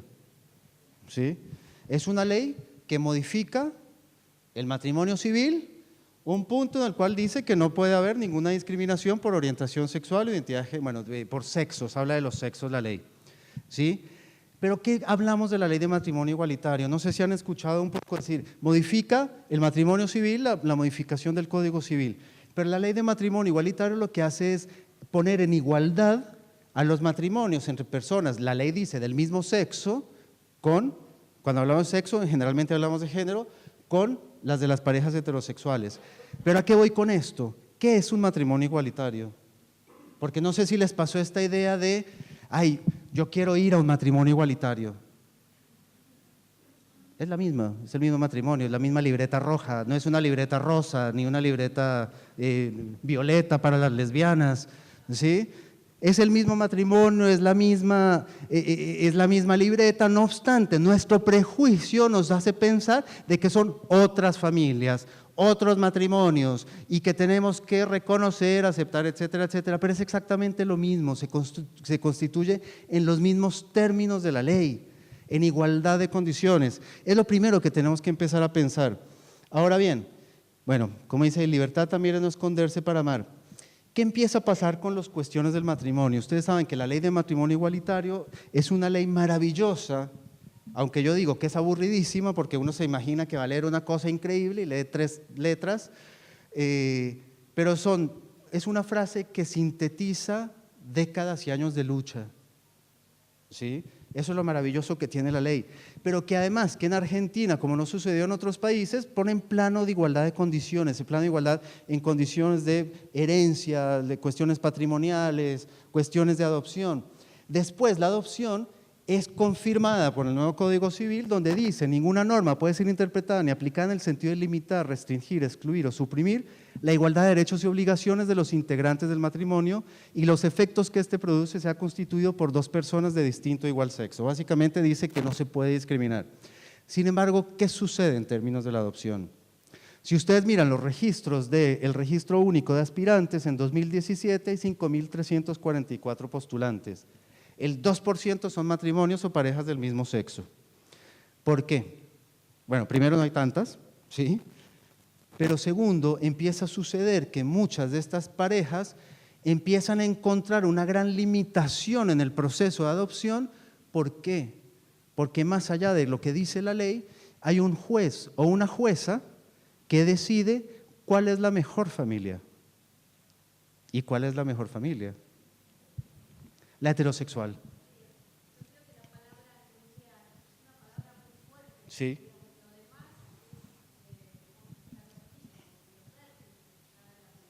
Sí. Sí. Sí.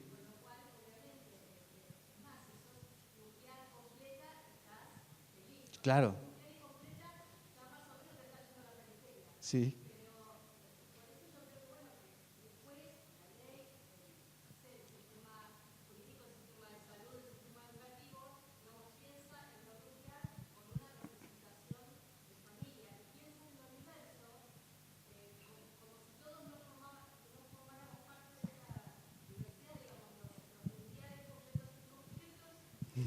Sí, sí.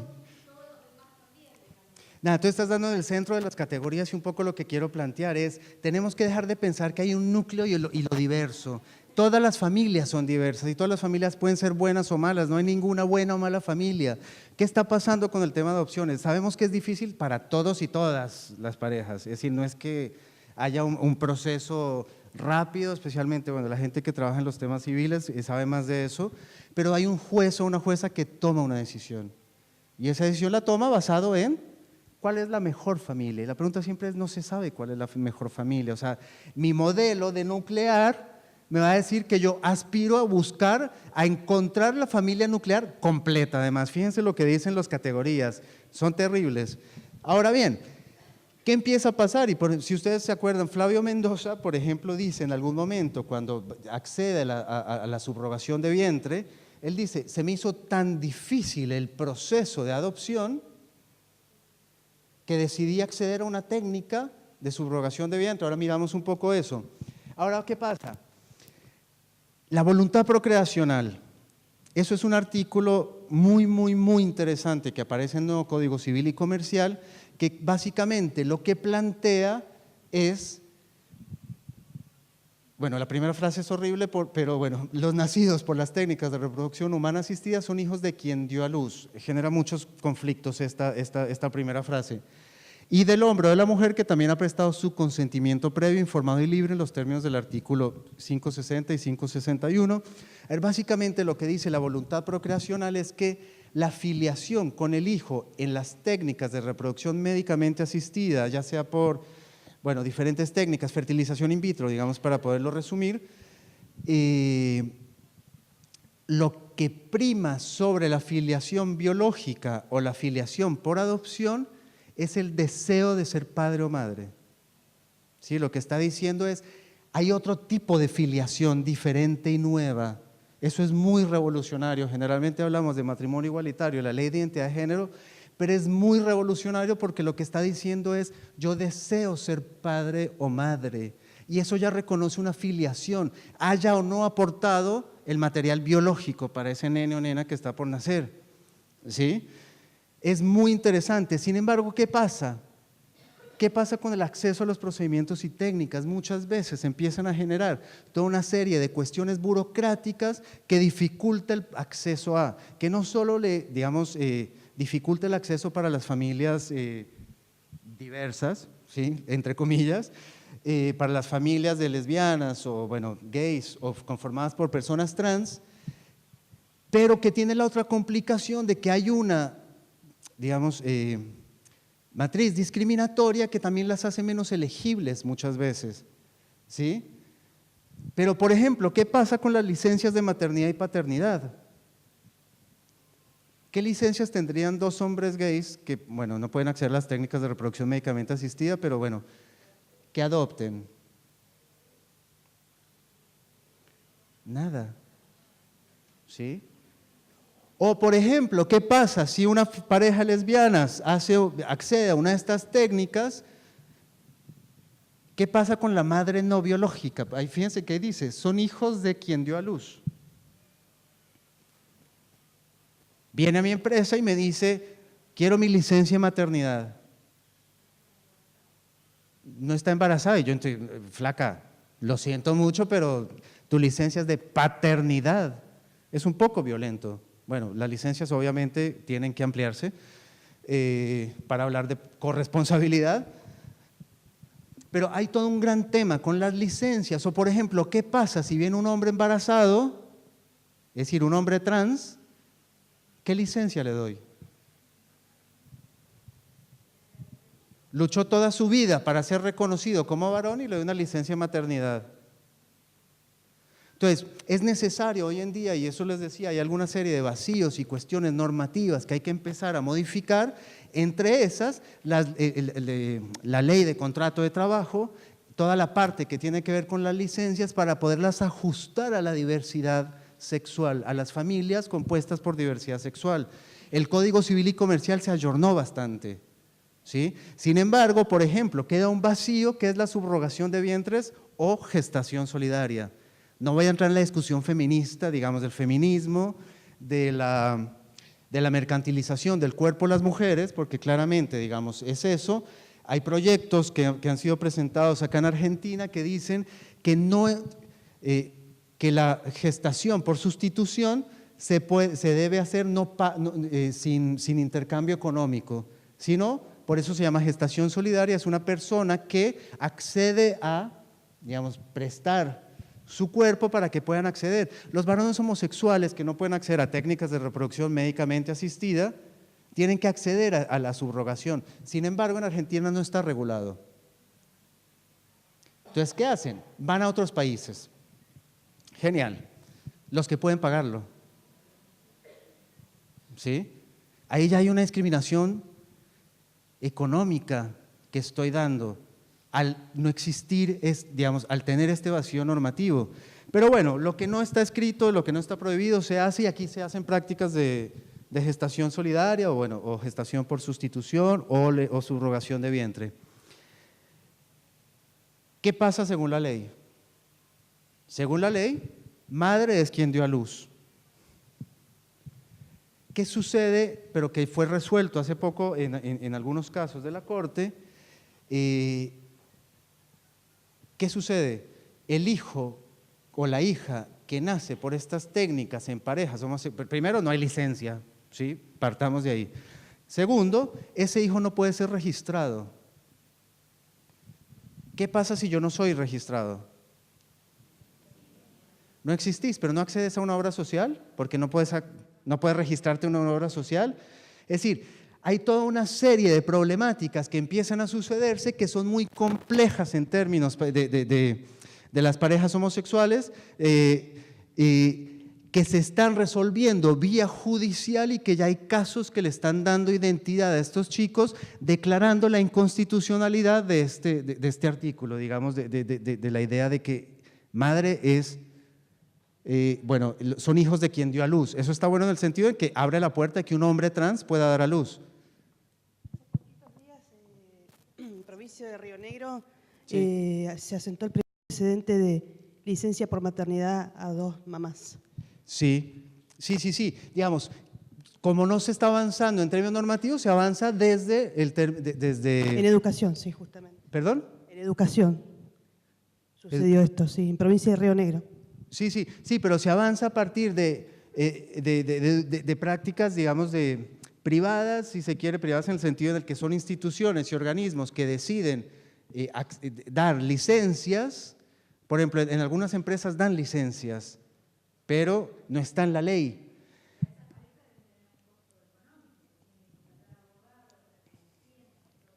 Claro. Sí, pero también tienen que acceder a medios económicos para esto. O sea, lo que quedó faltando en la ley es la garantía del Estado para que algunas personas puedan acceder a estas técnicas, ¿sí? Y sobre todo el problema de la inscripción. Ahora bien, esto es un ejemplo que quería plantear, donación de sangre. Ustedes saben que en Argentina hasta hace muy poco estaba prohibido que hombres homosexuales o la categoría que se inventó la Organización Mundial de la Salud, que es horrible, que es hombres que tienen sexo con hombres, en el cual están incluidas las mujeres trans, no podían donar sangre. El Ministerio de Salud en 2015 saca una resolución en la cual elimina esta prohibición, pero aún así los hospitales siguen utilizando un formulario en el cual si la persona declara que es homosexual no puede donar sangre. ¿Qué pasa si una pareja gay, uno de ellos está en la clínica y el otro tiene que donarle sangre? ¿Sí? Aun cuando está regulado y está prohibido, hay toda una gran discusión en el ámbito de la medicina que tiene que ver con la idea de la peste rosa. ¿Sí? De que yo limito poblaciones para la donación y no me pregunto por las prácticas de cuidado, ¿sí? En las relaciones sexuales. Si sos heterosexual, todo bien, pero si declaras haber tenido relaciones sexuales con un hombre o con una persona que tiene genitalidad que llamamos masculina, todo mal. Aun cuando está prohibido, los hospitales siguen aplicando, digamos, el formulario de anamnesis anterior. Ahora bien, ¿qué pasa con los niños y niñas y adolescentes intersex y trans? Y sabemos qué es intersex. Bueno, intersex se refiere a aquellas y aquellos que nacen con características físicas del cuerpo biológico de los dos sexos. ¿Sí? Son aquellas personas que nacen con presencia de, digamos, la sexualidad, las características primarias de la sexualidad se componen de la parte hormonal, de la parte cromosomática y de la parte genital. Es decir, es una persona que puede nacer con pene y útero que puede tener, no sé, la parte hormonal femenina, es decir, que nacen con diferentes variaciones del cuerpo sexuado de los dos sexos. No es perfecto, digamos, bueno, no quiero meterme en detalles, pero no nos imaginemos que tiene un pene perfectamente funcional y una vagina perfectamente funcional, porque no sucede, digamos, aparecen con tejidos de un cuerpo, del otro, unos más formados, otros menos formados. ¿Qué le pasa a un padre que nace, que tiene un niño intersex? ¿Qué hace el médico? Le asigna un sexo igual. ¿Y qué hace en esa asignación de sexo? Me sentí como un pastor. Yeah. ¿Qué hace en esa asignación de sexo? En esa asignación de sexo entonces dice, bueno, miro las características del cuerpo y corto, pego, le encanta la medicina cortar y pegar, corto si el pene mide menos de 2.5 centímetros, no hay ni idea por qué 2.5, pero 2 centímetros lo corto y construyo una vagina. Es más, estadísticamente se encuentra que en esas intervenciones de los cuerpos de los niños y niñas intersex se construyen más vaginas que penes, porque es más fácil construir una vagina. ¿Sí? Ahora la pregunta es, ¿perdón?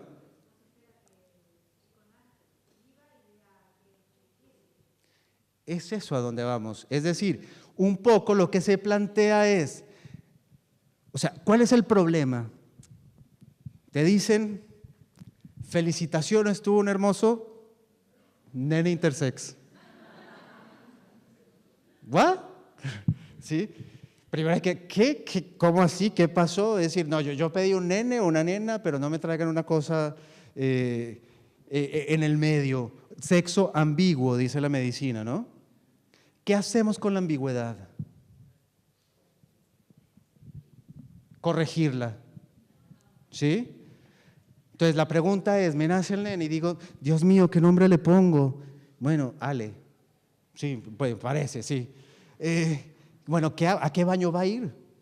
¿Cómo lo educo? ¿Es nene? ¿Es nena? Es decir, todas esas preguntas que hay en el fondo tienen que ver más con nuestra expectativa binaria, en la cual los cuerpos tienen que corresponder a estas dos expectativas. Pero en ese proceso, como decías vos, bueno, en ese proceso, cuando intervengo el cuerpo,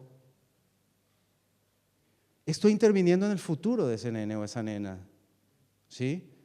Es más, hoy se considera desde la perspectiva del derecho internacional que tiene que ver con torturas y malos tratos del cuerpo. Se considera esa intervención como tal, porque si un chico tiene un pene que es un poco más pequeño de lo que considera la medicina normal, ¿qué pasa si le corto el pene a un chico? Pero lo determino, ¿y qué pasa con su placer? ¿Sí?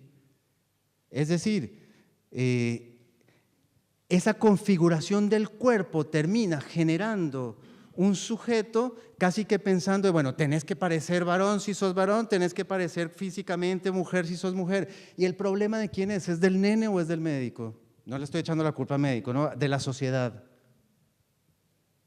Es de la sociedad, porque tenemos esta expectativa y más bien lo que está diciendo la ley hoy es, teniendo en cuenta que los derechos de los niños y niñas, según la Convención del Niño y según la Ley de Protección Integral de Niños, el derecho es el del niño de tomar su decisión, ¿sí? Los niños y niñas y adolescentes son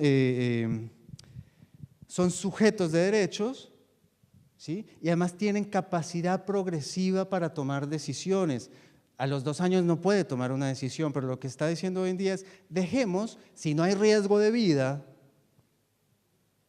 que la persona decida si quiere que su cuerpo sea intervenido o si no quiere que no se intervenga, porque la pregunta es, ¿qué le hago a ese cuerpo? ¿Sí? No obstante, nosotros en esta matriz binaria siempre decimos, no, ese cuerpo tiene que ser intervenido, ese cuerpo tiene que ser normalizado, ¿sí? Ahora bien, con las personas trans, con los niños y niñas trans, ya más o menos lo mencioné, pero hay una cuestión muy importante a tener en cuenta, es cuando hablamos con niños y niñas trans, los niños y niñas trans tienen derecho a su identidad de género. La identidad es un derecho personalísimo de la persona, es un derecho central. Y tenemos que respetar ese derecho. Y apenas el nene o la nena expresa su identidad, en vez de decirle estás mal, hay que ver cómo hacer para que pueda ser lo que es. O sea, desde el momento en que expresa su identidad de género, ya es sujeto de derecho, de ese derecho. Y yo tengo que garantizar que lo pueda vivir de manera libre, o sea, que el desarrollo de su personalidad se dé en libertad. Pero ¿qué hacemos nosotros? No, estás mal, ¿sí? Pero la ley de identidad de género dice, los nenes pueden hacer el cambio registral, acompañados de sus representantes legales, de la figura del abogado del niño. No necesita intervención judicial, la intervención judicial se da solo en el momento en el que no haya acuerdo de alguno de los representantes legales, pero tiene esa posibilidad de hacer ese cambio. Igual para las intervenciones quirúrgicas. No obstante, la intervención quirúrgica y las modificaciones corporales interviene el juez. Más allá de la cuestión normativa, ¿qué pasa? Y esa es la pregunta que me voy a apurar porque ya me di cuenta que se me terminó el tiempo. Pasaron muchas cosas por ahí. ¿Qué pasa con esos nenes y esas nenas? ¿Qué es la pregunta que hacíamos en algún momento? ¿Qué es? Hoy en día, por ejemplo, la sociedad ha cambiado, ¿sí? Y claramente cuando una persona te dice, no, pero ha cambiado, si un hijo mío viene y me dice, yo soy gay, yo soy lesbiana, yo soy trans, por mí todo bien, pero preferiría que no lo fuera porque va a sufrir. En esa preferencia ya hay un problema, ¿sí? Es decir, en vez de preguntarnos si va a sufrir o no, lo que tenemos que empezar a trabajar es, bueno, ¿por qué creo yo que va a sufrir? ¿Y qué estoy haciendo yo para que no sufra? Le tengo que dar contención. Es decir, bueno, y esa contención y ese cambio cultural empieza por la escuela. La escuela es un lugar de mucha y profunda discriminación hacia las familias diversas. Quería terminar un poco en esto, quería hablar de algunos temas, pero quería terminar en esto. O sea, las familias diversas, y aclaro, hablo de diversas en términos de diversidad sexual, teniendo en cuenta que todas las familias somos diversas. Las familias LGBTIQ sufren discriminación. No sé si saben que hace unas semanas a una familia de hombres que estaban con su hija en un boliche en una zona muy top de Buenos Aires, por Recoleta, casi los matan a golpes. Una pareja heterosexual, estaban con su hija y la niñera. Esas cosas siguen pasando, ¿sí? Sigue pasando que en la escuela dice, no vayas con fulanita, con tu amiguita, porque sus madres lesbianas, no sé, a mí me da un poco de miedo. Ahí sí nos estamos preguntando constantemente eso. Que me contaba el otro día una amiga que cuando la hija de su esposa, que bueno, ya es su hija, y estaban planeando el viaje de egresados y estaban eligiendo a los padres, entre los chicos eligieron a la madre no gestante, ¿sí? ¿Qué pasó con las otras madres?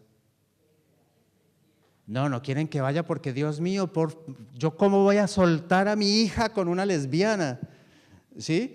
Porque eso sigue pasando, sigue existiendo discriminación y la escuela es el lugar de la transformación. ¿Sí? La educación, pero la educación no solo está en la escuela, está en nuestra sociedad, está en nuestras familias, está en lo que hacemos cotidianamente, en lo que decimos, en lo que pensamos, en cómo actuamos. Lo legal da el marco, no el cómo ni de qué manera, solo enmarca, depende de nosotros el cambio y su forma.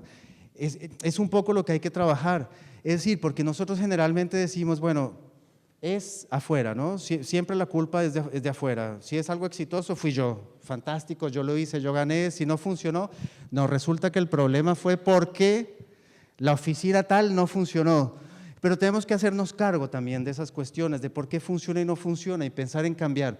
La ley de educación sexual, no voy a entrar en ese debate, por favor, es una ley muy antigua que no funciona porque no se implementa de manera integral en todo lo ancho y largo del país. Hay casos excepcionales Igual ustedes van a todas las escuelas y en todas te dicen que lo aplican fantástica y maravillosamente, pero en realidad es una ley que no funciona y que es una ley que de alguna manera está planteando tenemos que educar en sexualidad, pero sexualidad, como lo decía, no significa práctica. La ley es muy clara y define cuáles son los contenidos en los diferentes etapas del colegio y las diferentes edades y establece cuestiones que tienen que ver como el cuidado del cuerpo, la identidad, la construcción de la identidad. Y diría, ¿sexualidad? Sí, la sexualidad también se refiere a eso. Se refiere a las relaciones con las otras personas. Se refiere también a prácticas sexuales. Se refiere a la reproducción también. Es decir, amplía el panorama, pero también, sobre todo, en el fondo, y tiene contenidos de diversidad sexual, está el respeto por el otro, el respeto, la no discriminación. Es empezar a pensar que está bien ser parte, ¿sí?, de una familia diversa. Ahí dice de diferentes tipos de familia, porque existen diferentes tipos de familia. Pero además sobre eso es empezar a decir, bueno, ¿qué cuentos estamos contando? Es decir, el príncipe y la princesa, basta de monarquías en los cuentos, por favor, ¿sí? Somos estados laicos, no sigamos reverenciando la monarquía. Pero bueno, la princesa se enamora, se casa, Blancanieves, bla, bla, bla, los 7 enanitos, se queda dormida, viene el príncipe, le da un beso y la despierta. ¿Alguien se preguntó si había pasado alguna práctica sexual o alguna cosa erótica, si se excitó ella? No, nada. Amor maravilloso, fantástico. Pero si es una lesbiana, digamos, si es otra chica, otra princesa la que viene y le da un beso, no, eso no lo contemos porque le vamos a enseñar. No se enseña, ¿sí? Pero lo que tenemos que empezar a tener en cuenta es empezar a contar otros cuentos, otras historias, ¿sí? Empezar a hablar del elefante que se enamora de otro elefante para que el niño que siente que le gusta otro elefante diga, yo también existo, ¿sí? No solo existe el príncipe y la princesa, no todos podemos ser príncipes y princesas, que diga, yo también existo. O del dragón que se siente dragona, ¿sí? Esos cuentos también existen en la vida real y hay que empezar a contarlos, ¿sí? Las princesas, como dice ahí, pueden tener 2 finales felices o más, ¿sí? Pero pueden tener varios finales felices. Hablemos también de personas comunes, de familias, no más. Bueno, yo estoy un poco en contra de las princesas, pero me tienen podrido. ¿Sí? Además toda rosa, por Dios, rosa y celeste. Pero bueno, hay que contar otros cuentos. Ese es un poco lo que tenemos que empezar a decir. Existen otras familias. Ahora bien, como dice ahí, educar es más difícil que enseñar porque para enseñar usted precisa saber, pero para educarse precisa ser. Y ese ser es un poco lo que les quería decir. Cuando hablamos de familias diversas y de todo lo que tiene que ver con discriminación, tenemos que empezar por nosotros cómo pensamos la familia. Y como decías vos genialmente, nuclear. ¿Sí? Démosle otro nombre, ¿sí? Ya mismo cambiémosle el nombre porque no es el núcleo y lo otro es la periferia. Ay, algo pasó. Así que bueno, terminamos con esta frase que dice, no solo el tiempo cambia nuestra realidad, y eso es muy importante, digamos, aclarar algo porque siempre te dicen las nuevas configuraciones familiares. Tal vez lo nuevo es la visibilidad, ¿sí? Es como cuando hablamos de violencia de género y no me quiero meter con eso, pero a veces te preguntan, ¿hay más violencia? No sé, pero lo que sí hay hoy es más visibilidad de esa violencia, ¿sí? Por eso el 3 tenemos que ir a la marcha para seguir visibilizando. Es importante visibilizar porque lo que no se visibiliza no existe, pero es importante también pensar desde dónde estamos visibilizando. Así que bueno, no solo el tiempo cambia nuestra realidad, nosotros cambiamos la realidad de nuestro tiempo. No sé si hay alguna pregunta, les agradezco muchísimo a todas y a todos los presentes.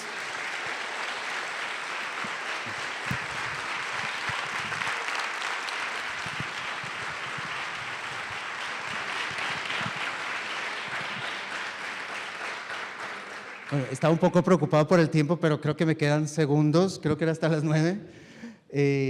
No sé si hay alguna pregunta, comentario, duda.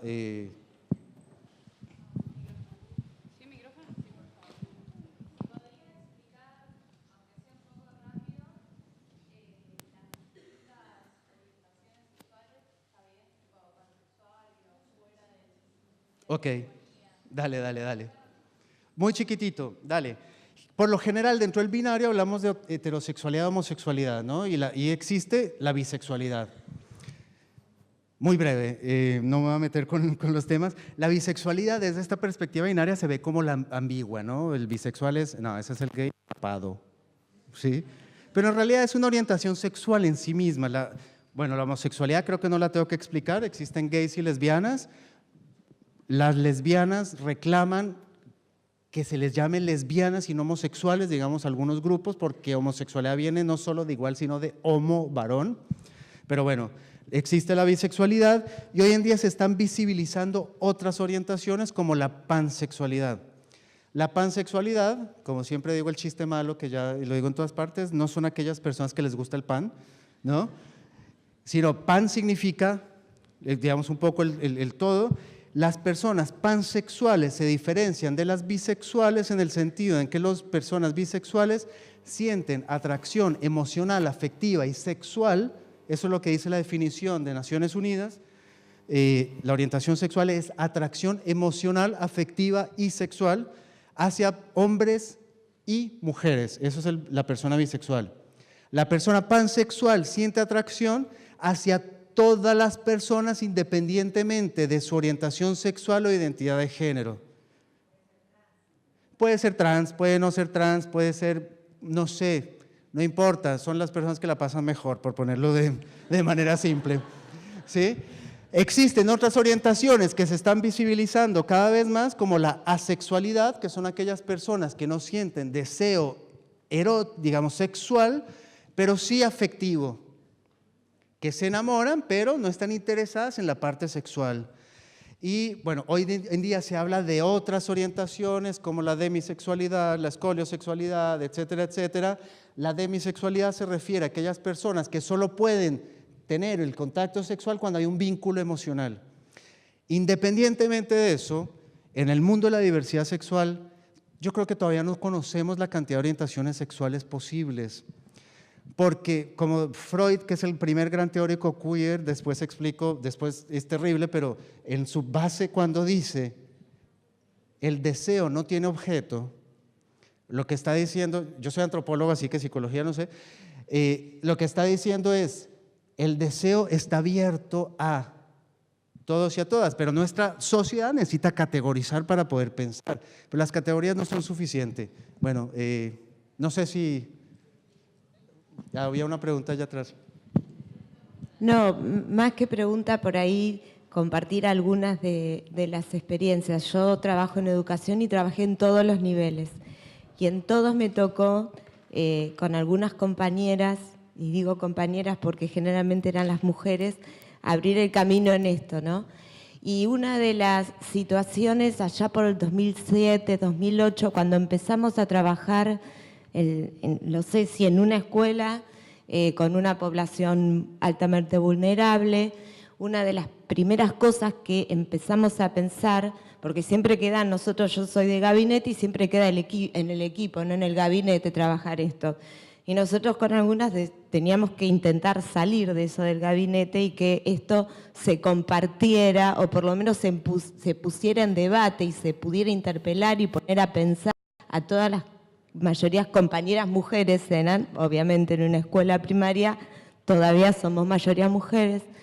Y entonces, ¿cómo centrarnos? Esto que hablaban, ¿no? ¿Cómo centrarnos y en qué lugar nos poníamos? Entonces, con respecto a esta diversidad de familias, una de las cosas que yo les preguntaba a mis compañeras es, miremos entre nosotras cuántos de nosotros o de nosotras estamos dentro de la familia esa llamada tipo, la familia nuclear, la familia como quiera llamarlo, ¿no? De esa familia supuestamente normal. Y si sacábamos la cuenta, la verdad que la mayoría no entrábamos en eso. Y digo porque esto también tiene que ver con las intervenciones que nosotros hacemos hacia afuera con las padres, madres, familias, ¿no? Una cosa muy típica es los roles asignados y esto de la corresponsabilidad. si una cosa muy típica en los sectores que, bueno, veo acá tantas caras de compañeras conocidas que atravesamos los mismos lugares, pero por ejemplo, si una madre sola, con muchos hijos y es de sector popular, no los lleva al médico, que en la escuela le hinchamos que vaya al médico, al fonoaudiólogo. Y sabemos que ir al médico significa levantarse temprano, ir con todos los hijos y las hijas a las 6 de la mañana, hacer cola para sacar el turno, y no lo hace porque se cansa. Nosotras en las escuelas pensamos que no los cuida como debiera. Si es un padre que está solo y que lleva y que está al cuidado de sus hijos y hace lo mismo, nosotros en la escuela pensamos, pobre, está solo, no puede. No, digo, estas cuestiones de ir pensando cómo intervenimos nosotros y cómo, de alguna manera, sabemos que la escuela es reproductora, reproducimos estas conductas. Ahora estoy en un nivel secundario y la cuestión de poder expresar libremente su orientación sexual en los alumnos y en las alumnas también implica todo un trabajo y toda una discusión dentro del cuerpo de profesores y profesoras y también dentro de los alumnos, porque tampoco es fácil. Lo que está bueno es que se empezaron a abrir espacios, incluso dentro de las escuelas, a pesar de todo, donde los chicos y las chicas pueden ir a contar esto. Pero lo que quería decir es que nos tenemos que centrar nosotros desde las escuelas a mirar a las personas básicamente como humanas, no importa qué es lo que decidan hacer en la cama, y que eso a veces abre caminos para cuestionarnos y empezar a pensar, que es un gran paso. Bueno, gracias. Había un comentario.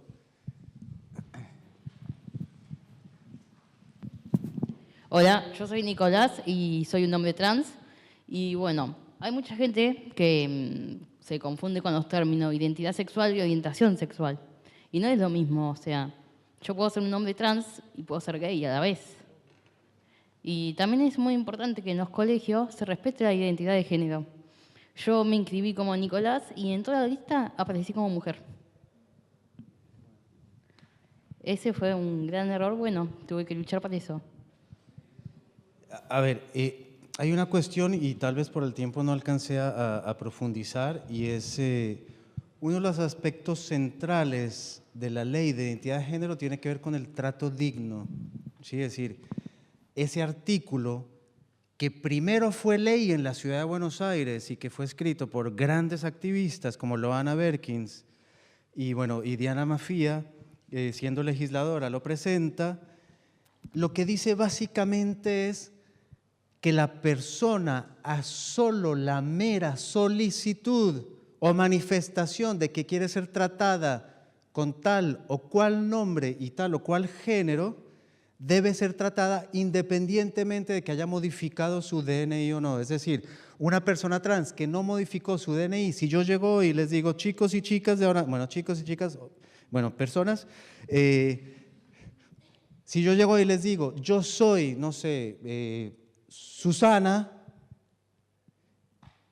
ya con sola la mera manifestación de ese deseo, tengo que ser tratada como Susana, pero además no solo tratada, sino registro, citación, legajo, tienen que ser utilizados con el nombre autopercibido, independientemente de lo que diga el DNI. La ley de identidad de género es muy clara en eso, y lo que dice es lo que identifica a la persona es el número de DNI, no el nombre.